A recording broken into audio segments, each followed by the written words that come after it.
Hello everyone to the Jewish Week Online. I'm your host, Aaron Herman. What would you do with a teapot that gives you money? We had the opportunity to speak with the director of the new movie, The Brass Teapot. Let's take a closer look.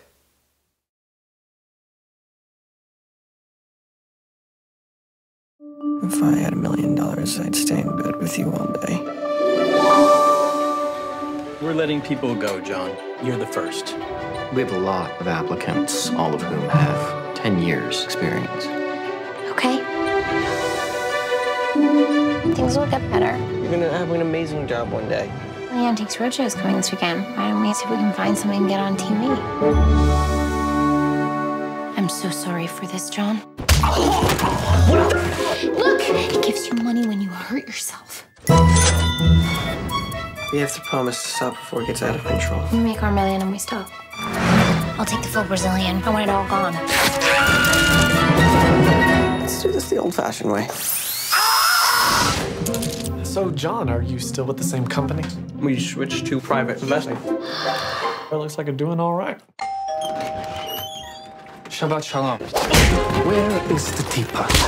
Our grandmother risked her life to save that teapot during the Holocaust. We have to find out what this thing is. The teapot possesses extraordinary power. You are in grave danger. Most people kill themselves for decades and get nowhere. It's a gift from the gods.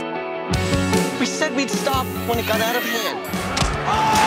I'd say it's out of hand. Now tell me, how can you save yourself? You're turning evil. There is nothing evil about wanting more.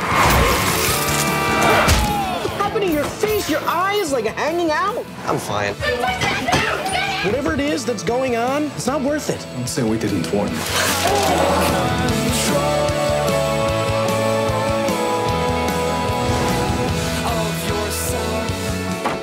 Franklin! What sort of dog do you two have? I heard him howling last night. That was just some really violent sex.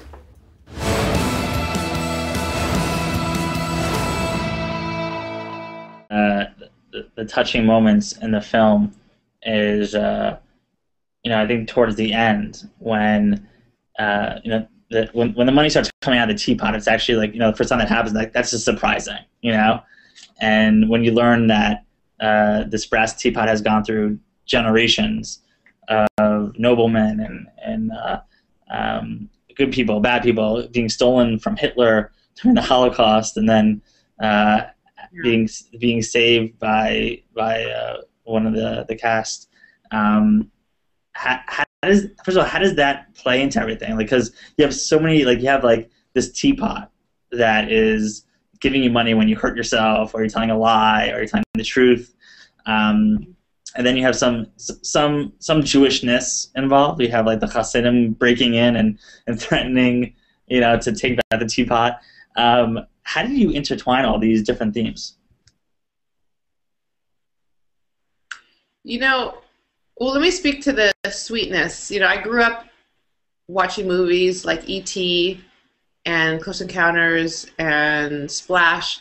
And so those types of movies, when I was little, really impacted me because not only was it a big movie-going experience, but there was a magical quality to it. And there was always something redeeming. The scene in E.T. when they say goodbye, that scene is so incredibly touching. That scene is amazing. And I think that impacted me as a young person to want to make movies that took you on a journey. And I think a lot of movies nowadays, especially when it comes to movies that cost a lot of money to make, they really want to make a movie that's for a specific genre, it's straight comedy or it's straight horror, and there isn't a lot of stuff that goes light and dark, and so I was definitely concerned about whether I could pull it off in terms of having a movie that was funny at times, and then a little bit scary, and then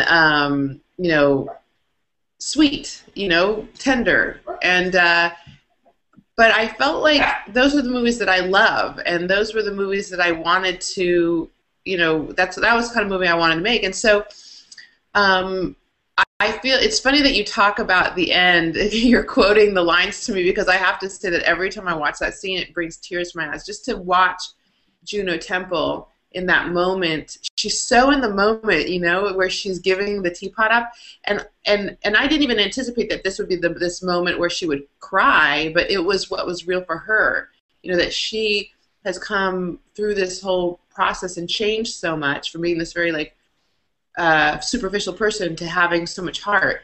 And I think that's actually my favorite scene of the whole movie, is that moment, because the speech that Stephen Park gives is so inspiring, and to think that they've been through so much is so inspiring.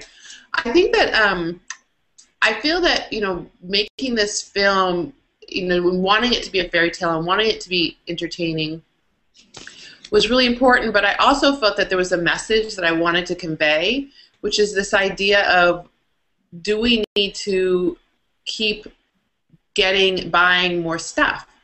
And I know that sounds really like, how can that possibly be interesting, but it's something I contemplate all the time. You know, I'm always saying, well, when I make my movie, then I'll be happy.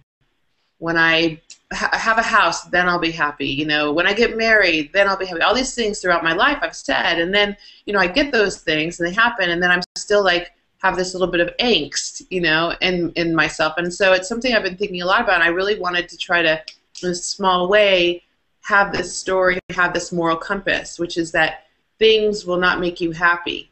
You know, you get them, and then it turns out you're just the way you were before, just now you have more stuff around you.